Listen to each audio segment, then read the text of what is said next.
Alright guys, so first of all I'm going to just talk about the diet a little bit, and this diet is what we do, sort of everybody in the gym that's a member here does this. What? Oh, I'm Keith. For anybody who doesn't know that.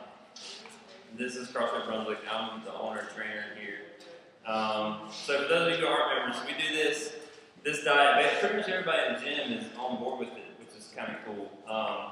And I'm just going to explain a little bit about why we do it, and then we'll go into like what it is and start talking about the challenge a little bit at the end. And then just if you have questions, like write them down, make a note of it, and wait till the end. Yeah, I think you're going to pass it up. And I'm going to give you some information about our diet and about the challenge and everything. You can kind of look through that and go through it. So, the reason I want to go through and talk about why we do this is because I think a lot of times people start, especially like at New Year's time, which is why we chose to do it now. People are making New Year's resolutions and they start trying to lose weight and they kind of taper off in the end.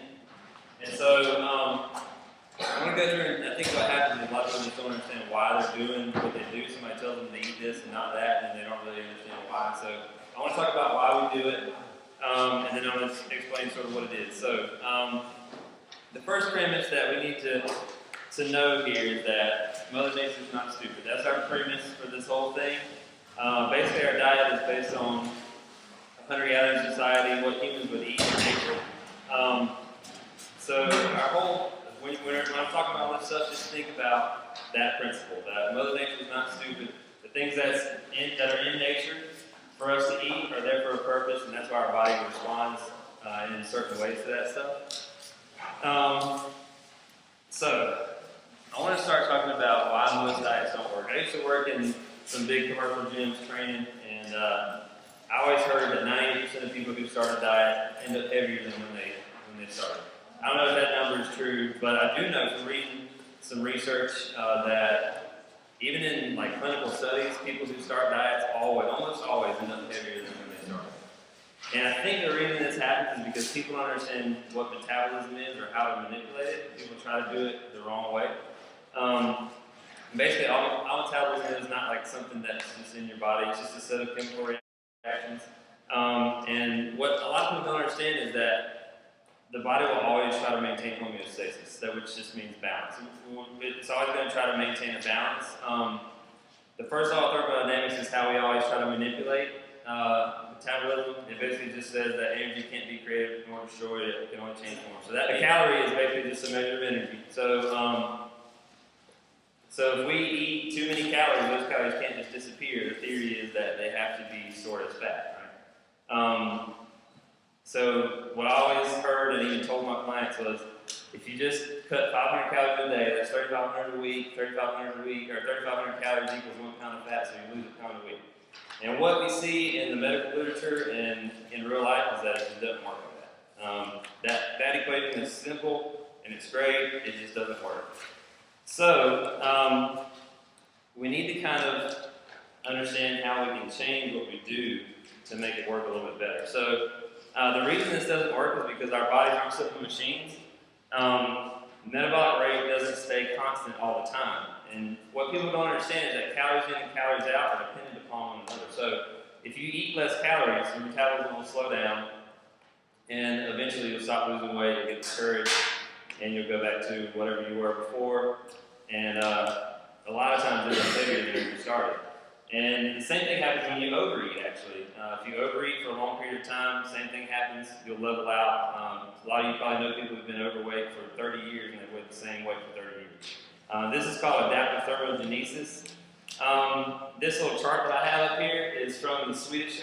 This is the Swedish overfeeding study. I don't know if you can see it because it's kind of small. But over 28 days, these people overate. They wound up gaining 9% of their body fat, or their body weights over 28 days. The same 28-day period, though, what I think is interesting is this last number is basal metabolic rate. They also gained 12%. Their basal metabolic rate went up 12%. So eventually what's going to happen is these people are going to stop gaining weight, and they're going to level out, and then they're probably going to wind up losing some weight. And so that's what we see when people who go on low-calorie, especially low-fat diets. is they wind up losing weight in the beginning, then it slows down, then it stops. If they go back to eating a little bit more, then they wind up gaining weight, and almost always they overshoot their original body weights. So there are a bunch of other examples of this in medical literature. So one cool experiment that kind of showed this was the Minnesota experiment. This happened back in World War II. A guy named Anson Keyes, who I'm going to talk about a lot in a minute. He was a researcher. He took these guys and basically he was trying to mimic what was going on in concentration camps. And he was trying to study what happened with people on starvation or semi-starvation diets. So I like to ask people, how many calories do you think this guy was eating in these pictures? And I'm just going to go ahead and tell you. A lot of times people in the second picture, they'll see that and they'll say he had to be eating 800 or 1,000 calories a day.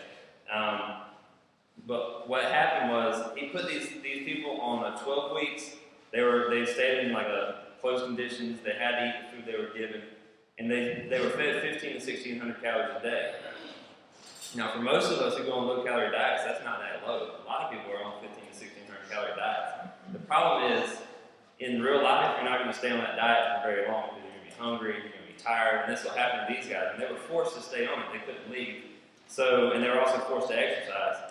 And what happened was their hair started falling out, their nails stopped growing. Some of them were psychotic by the end of it. This guy actually was famous because I think this is in Time magazine, these pictures. But right after that second picture was taken, he chopped off some of his fingers on his left hand and this is actually during the rehabilitation phase where they were allowed to eat a little bit more. And I saw an interview, it was done like in the 90s, like 50 years later. And he said, still not ready to admit that I did it because I was hungry, but I can't say that I did. And so it's kind of no, it's not cool, but it shows you what can happen when you stay on a low-calorie, especially a low-fat diet for a long time. Your body doesn't get the nutrients that it needs, especially like your brain is fat-dependent, hair, nails, all this kind of stuff is fat-dependent. So when you deprive your body of that stuff for a long period of time, and especially if you're forced to exercise, when these guys weren't forced to exercise, they just laid around and slept all day because they were tired constantly, because they weren't getting enough energy from their food. So what usually happens is people will start eating their normal diets again, and that's what happened with these guys in the rehabilitation phase, which was 12 weeks. They were eating less calories. When they first started, this first picture was taken, it was taken right before the challenge, or right before this study started. He was eating about 3,200 calories a day in the beginning of the study. Then after the study, they cut it down to 1,500 to 1,600 for 12 weeks. After the study, they let him eat a little bit more, but it wasn't quite 3,000, it was just under 3,000. And they wound up gaining weight. Everybody, well, on average, they gained 10 pounds at the end of it from their start weight. So on average, after this was over, they went through the 12-week rehabilitation phase. Even though they were eating less than when they started, they wound up heavier than when they started. So it just kind of goes to show you what happens. The reason it happened was because their metabolic rate slowed down a lot. Their body was holding on to everything that it could get. And it was what we call starvation mode. And so they wound up overshooting their normal body weight. And that's what almost always happens. That's why you see people go on diets and then it doesn't work, they can't sustain it, and they wind up heavier than before.